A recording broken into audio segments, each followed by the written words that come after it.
News নির্ভীকের পক্ষ থেকে সকলকে শুভেচ্ছা, অভিনন্দন, ভালোবাসা। আজ 12ই সেপ্টেম্বর বৃহস্পতিবার। দেখছেন ঝটপট 10টা খবরের আরও একটা পর্ব।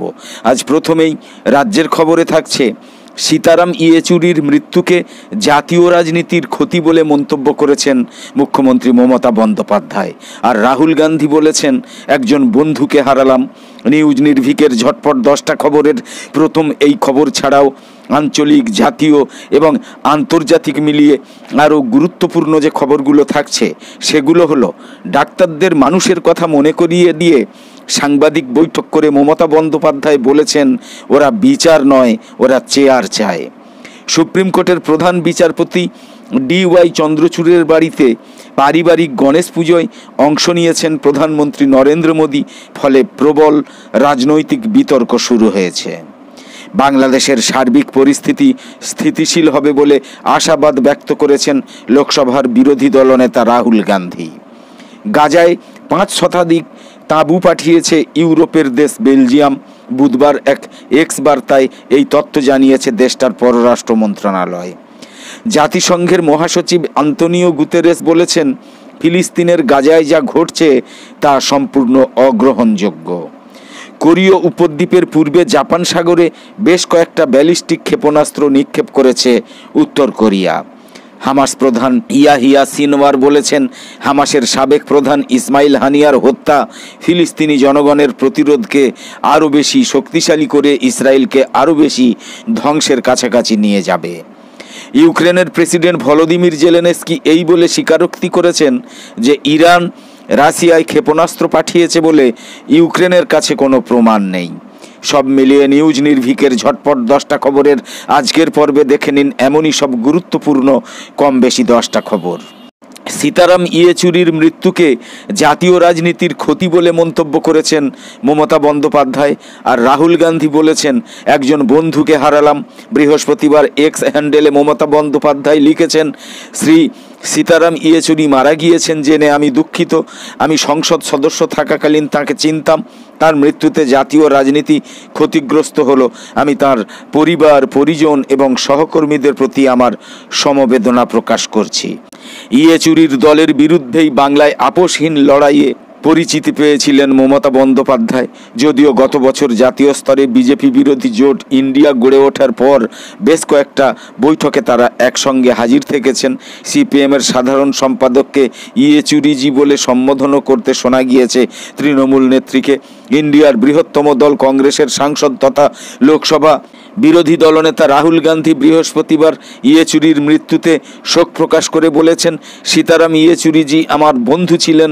আমাদের দেশের বিষয়ে তার ছিল অগাধ এবং গভীর উপলব্ধি। ভারতীয় চেতনার একজন রক্ষক ছিলেন তিনি। বন্ধুকে হারানোর আক্ষেপ জানিয়ে রাহুল গান্ধী বলেছেন, তার সঙ্গে যে দীর্ঘ আলোচনা করতাম তার অভাব অনুভব করব আমি। শোকের এই মুহূর্তে তার পরিবার, বন্ধু এবং অনুগামীদের প্রতি আমার আন্তরিক সমবেদনা। তৃণমূলের সর্বভারতীয় সাধারণ সম্পাদক অভিষেক বন্দ্যোপাধ্যায় এক্স পোস্টে তার শোক বার্তায় বলেছেন, রাজনৈতিক মতাদর্শের সংঘাত থাকলেও গত কয়েক বছরে বেশ কয়েকটা বৈঠকে তার সঙ্গে আলাপচারিতার সৌভাগ্য আমার হয়েছে। তার সারল্য, জনসম্পর্কিত নীতি সম্পর্কে গভীর উপলব্ধি এবং সংসদীয় বিষয়ে গভীর অন্তর্দৃষ্টি ছিল সত্যিই অসাধারণ। সিপিএমের পলিট ব্যুরোর সদস্য তথা কেরলের মুখ্যমন্ত্রী পিনারাই বিজয়ন বৃহস্পতিবার বলেছেন, বাম আন্দোলনের অবিসংবাদিত নেতা ছিলেন সীতারাম ইয়েচুরি। সিপিআই সাধারণ সম্পাদক ডি রাজার মন্তব্য, ইয়েচুরির শূন্যতা অনুভব হবে বাম এবং গণতান্ত্রিক রাজনীতিতে। অন্যদিকে বিজেপির সহযোগী টিডিপির প্রধান তথা অন্ধ্রপ্রদেশের মুখ্যমন্ত্রী চন্দ্রবাবু নাইডু বলেছেন, ভারতীয় রাজনীতিতে সবচেয়ে সম্মাননীয় কণ্ঠস্বর হয়ে উঠেছিলেন সীতারাম ইয়েচুরি। ডাক্তারদের মানুষের কথা মনে করিয়ে দিয়ে সাংবাদিক বৈঠক করে মমতা বন্দ্যোপাধ্যায় বলেছেন, ওরা বিচার নয়, ওরা চেয়ার চায়। রাজ্যের স্বাস্থ্য পরিষেবা স্বাভাবিক ছন্দে ফিরুক তা নিয়ে রাজ্য প্রশাসনের চেষ্টার অন্ত ছিল না। বারবার জুনিয়র ডাক্তারদের কাজে ফেরার আহ্বান জানিয়েছেন প্রশাসনিক কর্মকর্তারা, কিন্তু সুরাহা মেলেনি। নবান্নের তরফে বারবার আলোচনার টেবিলে ডেকেও লাভ হয়নি। জুনিয়র ডাক্তারদের এই অনড় মনোভাবে এবার কার্যত হতাশা প্রকাশ করেছেন মুখ্যমন্ত্রী মমতা বন্দ্যোপাধ্যায়। বন্দ্যোপাধ্যায় সাংবাদিক বৈঠকে তিনি বলেছেন, ওরা বিচার চায় না, ওরা চেয়ার চায়। আমি মানুষের স্বার্থে পদত্যাগ করতেও রাজি আছি, মুখ্যমন্ত্রীর চেয়ার আমার চাই না, কিন্তু তিলোত্তমা বিচার পাক। তিনি জননেত্রী, জনতার স্বার্থই তার স্বার্থ। মমতা বন্দ্যোপাধ্যায় সম্পর্কে এইসব কথা নতুন করে বলার নেই। তবে সাম্প্রতিক পরিস্থিতিতে জোড়া চাপ কিভাবে সামলাবেন রাজ্যের প্রশাসনিক প্রধান, তাই নিয়ে ইতিমধ্যেই গুঞ্জন শুরু হয়েছিল। একদিকে আরজি করের নির্যাতিতার সুবিচারের দাবি, অন্যদিকে এই কারণেই জুনিয়র চিকিৎসকদের অনন্ত কর্মবিরতি। দুটো বিষয় অত্যন্ত স্পর্শকাতরতার সঙ্গে মোকাবিলা করতে হবে রাজ্য প্রশাসনকে। সেই রাস্তা খুঁজতে নবান্নে জুনিয়র চিকিৎসকদের ডেকে কথা বলে তাদের দাবি দেওয়ার কথা শুনে কাজে ফেরার আবেদন জানাতে চেয়েছিলেন মুখ্যমন্ত্রী। 3 দিন ধরে নবান্নে অপেক্ষার পরও সেই সমাধান মিলল না। লাইভ স্ট্রিমিং না হলে কিছুতেই মুখ্যমন্ত্রীর সঙ্গে বৈঠকে রাজি নন আন্দোলনকারীরা। এই মুহূর্তে রাজ্য প্রশাসনের সবচেয়ে বড় লক্ষ্য জুনিয়র ডাক্তারদের কর্মবিরতির পথ থেকে সরিয়ে চিকিৎসা পরিষেবায় ফিরিয়ে আনা। আর সেই কাজটা কতটা কঠিন সময়ের সঙ্গে সঙ্গে তা বোঝা গিয়েছে। এই পরিস্থিতিতে অপেক্ষার পরও খোলা মনে আলোচনার রাস্তায় আন্দোলনকারীরা না হাঁটায় কার্যত হতাশ মুখ্যমন্ত্রী মমতা। তার মতে চাইলে তিনি পদত্যাগ করতে রাজি, কিন্তু সবচেয়ে জরুরি বিচার পাওয়া। তিলোত্তমা বিচার পাক, সে কথা মনে করিয়ে মুখ্যমন্ত্রীর বক্তব্য, আমাকে অনেক অসম্মান করা হয়েছে, আমাদের সরকারকে অনেক অসম্মান করা হয়েছে, সোশ্যাল মিডিয়ায় অনেক কুৎসা, অনেক অপপ্রচার হয়েছে। মানুষ তিলোত্তমার বিচার চাইতে এসেছে। আশা করি মানুষ বুঝতে পারছেন, ওরা বিচার চায় না, ওরা চায় চেয়ার। আমি মানুষের স্বার্থে পদত্যাগ করতে রাজি আছি। আমার মুখ্যমন্ত্রীর পদ চাই না, আমি চাই তিলোত্তমা বিচার পাক, সাধারণ মানুষ চিকিৎসা পাক। সুপ্রিম কোর্টের প্রধান বিচারপতি DY চন্দ্রচূড়ের বাড়িতে পারিবারিক গণেশ পুজোয় অংশ নিয়েছেন প্রধানমন্ত্রী নরেন্দ্র মোদী। ফলে প্রবল রাজনৈতিক বিতর্ক শুরু হয়েছে। সুপ্রিম কোর্টের প্রধান বিচারপতি DY চন্দ্রচূড়ের বাসভবনে গণেশ পুজোয় গিয়ে প্রবল রাজনৈতিক বিতর্ক সৃষ্টি করেছেন প্রধানমন্ত্রী নরেন্দ্র মোদী। বিরোধীরা সরাসরি অভিযোগ করেছেন, এর মধ্যে দিয়ে অস্বস্তিকর বার্তা ছড়িয়ে দেওয়া হয়েছে। বিচার বিভাগের নিরপেক্ষতা পড়েছে প্রশ্নের মুখে। শিবসেনা উদ্ধব নেতা সঞ্জয় রাউত এই কথা বলেছেন। একথাও বলেছেন যে এর ফলে বিচার বিভাগের প্রতি আস্থা কমে যেতে পারে। শিবসেনা বিভাজন সংক্রান্ত মামলা অনেক দিন ধরে প্রধান বিচারপতির এজলাসে পড়ে আছে। প্রধানমন্ত্রীর দল সেই মামলার সঙ্গে যুক্ত। এখন আমরা সন্দিহান হয়ে পড়ছি যে ওই মামলায় সুবিচার পাবো কিনা, তাই ভেবে এরপর প্রধান বিচারপতির উচিত নিজেকে ওই মামলা থেকে সরিয়ে নেওয়া। প্রধান বিচারপতি DY চন্দ্রচূড় এই বছরের 11ই নভেম্বর অবসর নেবেন। শিবসেনায় ভাঙন ধরিয়ে মহারাষ্ট্রে সরকার গড়েছে বিজেপি।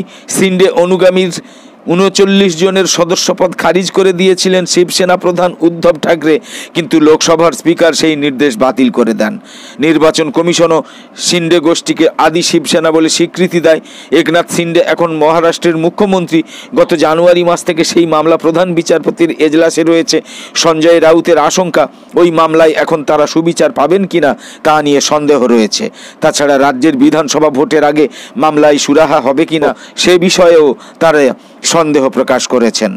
গত বুধবার প্রধানমন্ত্রী নরেন্দ্র মোদী দিল্লিতে প্রধান বিচারপতি DY চন্দ্রচূড়ের বাড়িতে যান গণেশ পুজো উপলক্ষে। সেখানে তিনি আরতি করেন। এক্স হ্যান্ডেলে সেই ছবি আবার তিনি নিজেই পোস্ট করেছেন। লিখেছেন, ভগবান গণেশ আমাদের সুখ, সমৃদ্ধি এবং সুস্বাস্থ্য দিন। ছবিতে দেখা যায় মহারাষ্ট্রের মানুষজন যে ধরনের টুপি পরেন তেমন একটা সাদা টুপি পরে নরেন্দ্র মোদী গণেশের আরাধনা করছেন। পাশে সস্ত্রীক প্রধান বিচারপতি DY চন্দ্রচূড়। বাংলাদেশের সার্বিক পরিস্থিতি স্থিতিশীল হবে বলে আশাবাদ ব্যক্ত করেছেন লোকসভার বিরোধী দলনেতা রাহুল গান্ধী। মঙ্গলবার আমেরিকার ওয়াশিংটন ডিসির ন্যাশনাল প্রেস ক্লাবে আয়োজিত এক সংবাদ সম্মেলনে এক সাংবাদিকের করা প্রশ্নের জবাবে রাহুল গান্ধী এই কথা বলেছেন। তার এই বক্তব্য কংগ্রেসের ভেরিফাইড ফেসবুক এবং এক্সের পেজে পোস্ট করা হয়েছে। সেখানে রাহুল গান্ধী বলেছেন, বাংলাদেশের মানুষের সঙ্গে আমাদের সম্পর্ক অনেক পুরাতন। আপনি সঠিক। আমার দাদি বাংলাদেশ রাষ্ট্র প্রতিষ্ঠার সঙ্গে ঘনিষ্ঠভাবে জড়িত ছিলেন। আমি মনে করি বাংলাদেশের উগ্রপন্থা নিয়ে বেশ উদ্বিগ্ন ভারত। এর সাথে আমাদের দলও কিছুটা উদ্বিগ্ন। যাই হোক, আমি বাংলাদেশের স্থিতিশীলতা ফিরে আসা নিয়ে আশাবাদী এবং আমরা বাংলাদেশের বর্তমান সরকার অথবা পরের যে কোনো সরকারের সাথে আমাদের সম্পর্ক ধরে রাখতে সক্ষম হব। আমরা এই বিষয়টা উত্থাপন করেছি, তারা এই বিষয়ে আমাদের সঙ্গে কথা বলেছে। আমরা যে কোনো সহিংসতার বিরুদ্ধে এবং আমরা তা প্রতিহত করতে চাই। বাংলাদেশ সরকারের দায়িত্ব হচ্ছে সহিংসতা যত দ্রুত সম্ভব বন্ধ করা। আমাদের দিক থেকে সরকারের উচিত সহিংসতা বন্ধে চাপ প্রয়োগ করা।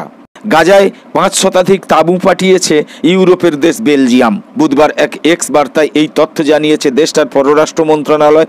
মিডল ইস্ট মনিটর জানিয়েছে বেলজিয়াম বুধবার বলেছে তারা গাজায় 500 তাঁবু পাঠাচ্ছে। জরুরি বেসামরিক চাহিদা মেটাতে একটা বিএফএসটি মিশনের অংশ হিসাবে মেলসব্রোক সামরিক বিমানবন্দর থেকে তাঁবুগুলো পাঠানো হচ্ছে। একটা বেলজিয়াম প্রতিরক্ষা A400M সহ পরিবহন করা হয়েছে। জাতিসংঘের মহাসচিব আন্তোনিও গুতেরেস বলেছেন ফিলিস্তিনের গাজায় যা ঘটছে তা সম্পূর্ণ অগ্রহণযোগ্য। গাজা যুদ্ধ শুরুর পর ইসরায়েলের প্রধানমন্ত্রী বেঞ্জামিন নেতানিয়াহুর সঙ্গে কথা বলতে চাইলেও তিনি ফোন ধরেননি। গতকাল বুধবার বার্তা সংস্থা রয়টার্সকে দেওয়া এক সাক্ষাৎকারে এই সব কথা বলেছেন অ্যান্তোনিও গুতেরেস। গাজায় নিহত জাতিসংঘের কর্মী এবং অন্যান্য ত্রাণকর্মী হত্যার ঘটনায় জবাবদিহির অভাবও সম্পূর্ণ অগ্রহণযোগ্য বলে মন্তব্য করেছেন গুতেরেস। গাজায় প্রায় 300 ত্রাণকর্মী মারা গিয়েছেন, যার মধ্যে 2/3 বেশি জাতিসংঘের কর্মী বলে জানিয়েছে আন্তর্জাতিক সংস্থাটা।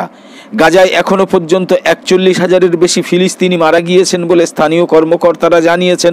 হামাসের বিরুদ্ধে ইসরায়েলের প্রতিশোধ বিষয়ে গুতেরেস বলেছেন সেখানে আন্তর্জাতিক মানবাধিকার আইনের অত্যন্ত নাটকীয়ভাবে লঙ্ঘন ঘটছে এবং বেসামরিক নাগরিকদের সুরক্ষার বিষয়টা সেখানে সম্পূর্ণ অনুপস্থিত।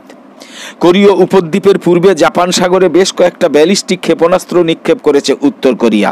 দেশটার নেতা কিম জং উন শত্রুর বিরুদ্ধে সম্ভাব্য পারমাণবিক যুদ্ধের জন্য জাতিকে পূর্ণ প্রস্তুতি নেওয়ার আহ্বান জানানোর কয়েকদিনের মধ্যে এইসব ক্ষেপণাস্ত্র নিক্ষেপ করা হলো। দক্ষিণ কোরিয়ার জয়েন্ট চিফ অব স্টাফ আজ বৃহস্পতিবার জানিয়েছে তারা পিয়ংইয়ং থেকে নিক্ষিপ্ত বেশ কয়েকটা ক্ষেপণাস্ত্র শনাক্ত করেছে, যেগুলো প্রায় 360 কিলোমিটার পথ পাড়ি দিয়ে কোরীয় উপদ্বীপ এবং জাপানের মধ্যবর্তী স্থানে পড়েছে। হামাস প্রধান ইয়াহিয়া সিনওয়ার বলেছেন হামাসের সাবেক প্রধান ইসমাইল হানিয়ার হত্যা ফিলিস্তিনি জনগণের প্রতিরোধকে আরও বেশি শক্তিশালী করে ইসরায়েলকে আরও বেশি ধ্বংসের কাছাকাছি নিয়ে যাবে। হামাসের নয়া পলিট ব্যুরোর প্রধান ইয়াহিয়া সিনওয়ার মুসলিম বিশ্বের বিভিন্ন নেতার কাছে পাঠানো এক বার্তায় এই মন্তব্য করেছেন। ইসমাইল হানিয়ার শাহাদতের পর এইসব নেতা সিনওয়ারকে বার্তা পাঠিয়ে শোক এবং সমবেদনা জানিয়েছিলেন। ইউক্রেনের প্রেসিডেন্ট ভলোদিমির জেলেনস্কি এই বলে স্বীকারোক্তি করেছেন যে ইরান রাশিয়ায় ক্ষেপণাস্ত্র পাঠিয়েছে বলে ইউক্রেনের কাছে কোনো প্রমাণ নেই। ইরানি নিউজ এজেন্সি ইরনা জানিয়েছে ইউক্রেনের প্রেসিডেন্ট ভলোদিমির জেলেনস্কি আমেরিকার কর্মকর্তা এবং মিডিয়ার অভিযোগের পর এই স্বীকারোক্তি করেছেন। অভিযোগ তোলা হয়েছে ইরান রাশিয়াকে স্বল্প পাল্লার ব্যালিস্টিক ক্ষেপণাস্ত্র সরবরাহ করেছে, কিন্তু এই ব্যাপারে কোনো তথ্য প্রমাণ তাদের কাছে নেই বলে জানিয়েছেন ভলোদিমির জেলেনস্কি। ইরান থেকে রাশিয়ায় ক্ষেপণাস্ত্র পাঠানোর কথা দুদেশের কর্তৃপক্ষ বারবার অস্বীকার করেছে। এদিকে ইরানের পররাষ্ট্রমন্ত্রী সাইয়েদ আব্বাস আরাকচি তার ব্যক্তিগত এক্স সোশ্যাল নেটওয়ার্কে লিখেছেন আমেরিকা এবং ইউরোপ আবারও মিথ্যা তথ্য এবং ত্রুটিপূর্ণ যুক্তির আশ্রয় নিয়েছে। ইরান রাশিয়ায় ব্যালিস্টিক ক্ষেপণাস্ত্র পাঠায়নি। ব্যাস। একদম শেষে বলি, ব্যতিক্রমী খবরাখবর সহ সব ধরনের ভিডিও এবং লাইভ সম্প্রচার দেখার জন্য অবশ্যই নিউজ নির্ভীকের সঙ্গে থাকুন, নিউজ নির্ভীকে চোখ রাখুন। তো আপাতত শেষ করছি, পরের পর্বে আবার দেখা হবে। সকলে খুব ভালো থাকুন, সুস্থ থাকুন। ধন্যবাদ।